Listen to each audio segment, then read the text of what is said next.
नमस्कार साथियों। महंगाई के इस दौर में हर कोई बेहतर भविष्य के लिए बचत करना चाहता है और करनी भी चाहिए। सेविंग्स कुछ हद तक हमारे इनकम टैक्स को कम करने के लिए भी एक सुरक्षित तरीका होती है। दोस्तों, इससे पहले के वीडियोस में जिसमें हमने इनकम टैक्स कैसे कैलकुलेट करें, इनकम टैक्स को कम कैसे करें, जीरो कैसे करें और सीनियर सिटीजन्स के लिए क्या खास प्रावधान है इनकम टैक्स स्लैब में, इस पर बात की थी और इन वीडियोस को आपने बहुत पसंद किया था। साथ ही साथ आपके सवाल भी हमें मिले जिसमें कि एफडी क्या है और इससे जुड़े हुए बहुत सारे सवाल पूछे गए थे।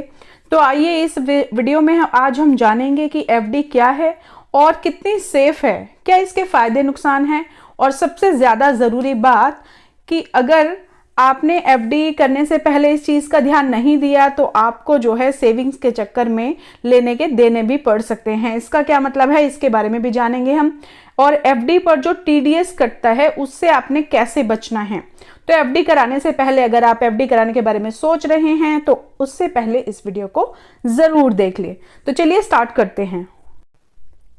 एफडी यानी कि फिक्स डिपॉजिट, जिसे हम सावधि जमा कहते हैं हिंदी में, यह हम भारतीय निवेशकों के बीच सेविंग्स करने का एक सुरक्षित और सरल तरीका माना जाता है, क्योंकि यह रिटर्न की हमें एक निश्चित दर प्रदान करता है और टैक्स सेविंग का भी काम करता है। कैसे होता है ये, कैसे काम करता है?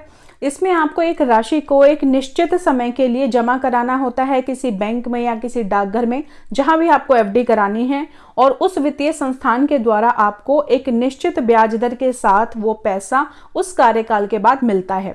जैसे कि मान लीजिए आपने 1 लाख रुपए की एफडी करवाई है किसी बैंक में और आपको, मान लीजिए आपने 1 लाख रुपए की एक एफडी कराई है किसी बैंक अकाउंट में और जो ब्याज दर है आपकी वो है आपकी 6% ब्याज दर पर आपने एफडी कराई है। तो 1 साल के बाद जो आपको पैसा मिलेगा वो आपको मिलेगा, ये आपका 1 लाख रुपए जो आपने जमा कराया था वो, और साथ में 6% के हिसाब से आपके 6,000 रुपए, ये तो आपको 1,06,000 रुपए जो है वो मिलेंगे बैंक की तरफ से। तो यहाँ पर 6,000 रुपए ब्याज आपको जो है आपके इस पैसे पर मिलेगा।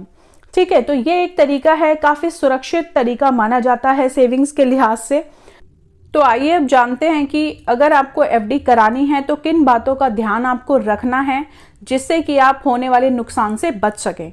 तो यहाँ पे आप बात करते हैं टीडीएस की। टीडीएस क्या है और कब काटा जाता है? तो टीडीएस आपका टैक्स डिडक्ट एट सोर्स है।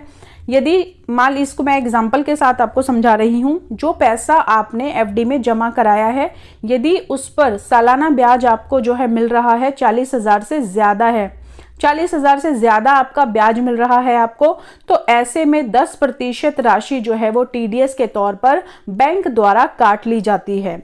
और यह जो सीमा है वो सीनियर सिटीजन के लिए वो 50,000 रुपये है। यानी कि अगर आपने कोई एफडी कराई है, आप एक जनरल आपकी उम्र है जो 60 साल से कम है, आपने एक एफडी कराई है जिस पर कि आपको ब्याज जो मिल रहा है वो मिल रहा है 40,000 से ज़्यादा, तो ऐसे में आपका 10% जो है टीडीएस काट लिया जाएगा बैंक द्वारा। और यह जो सीमा है वो सीनियर सिटीजन के लिए 50,000 रुपये रखी गई है।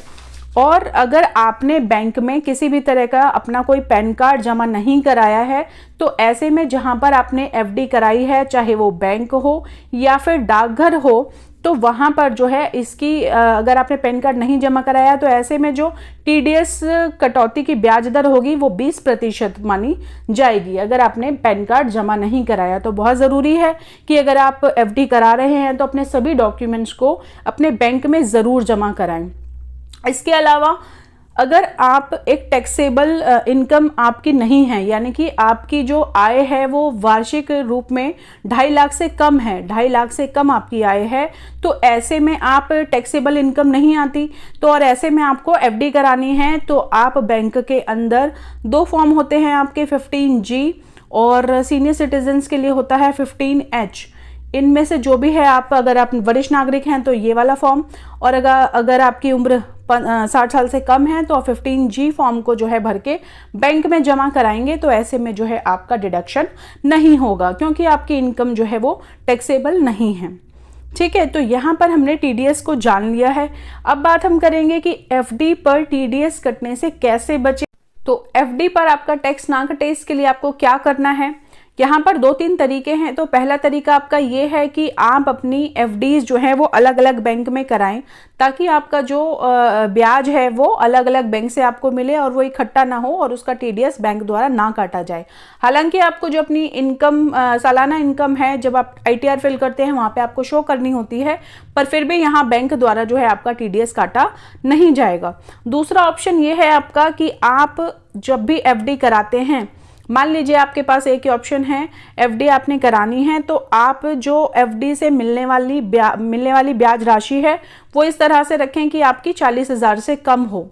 ठीक है, 40,000 से कम हो। मान लीजिए आपको 10 लाख रुपए की एफडी करानी है, आपको 10 लाख रुपए की एफडी करानी है, और यहाँ पर आप एक एफडी इससे मिलने वाली 6% के हिसाब से इससे मिलने वाली जो ब्याज की राशि है वो हमारी 60,000 रुपये बनती है, वो हमारी 60,000 रुपये बनती है। तो ऐसे में आप 1 लाख 2 यहाँ पे एफडीज कराएं, यानी कि 5 लाख की अलग करा ले और 5 लाख की अलग करा ले। तो इससे क्या होगा, आपका जो ब्याज मिलने वाला ब्याज है वो बढ़ जाएगा और आपको यहाँ पे टीडीएस नहीं कटेगा।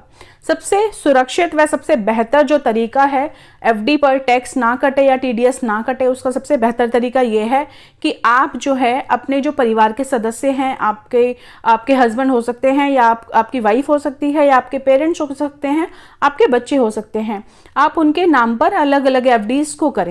ये सबसे बेहतर तरीका है। इससे ब्याज की जो रकम होती है वो अलग अलग व्यक्ति के नाम पर हो जाएगी, जिससे कि आपको वो राशि को एक साथ शो नहीं करना पड़ेगा। ठीक है, तो सबसे बेस्ट तरीका है, इसमें किसी भी तरह का कोई भी इनकम टैक्स आप पर यहाँ पर आपको नहीं दिखाना पड़ेगा उसमें आपको। ठीक है, अगर उन व्यक्ति की जो सालाना आय है वो इनकम टैक्स के दायरे में नहीं आती तो बहुत ही इजीली यहाँ पर आपका एफडी पर कटने वाला टीडीएस बच जाएगा। ठीक है, तो हालांकि यहाँ पे हमने जाना कि एफडी क्या है और एफडी पे कटने वाले टीडीएस के बारे में किन बातों का आपको ध्यान रखना है, इन सब चीज़ों के बारे में हमने जाना है।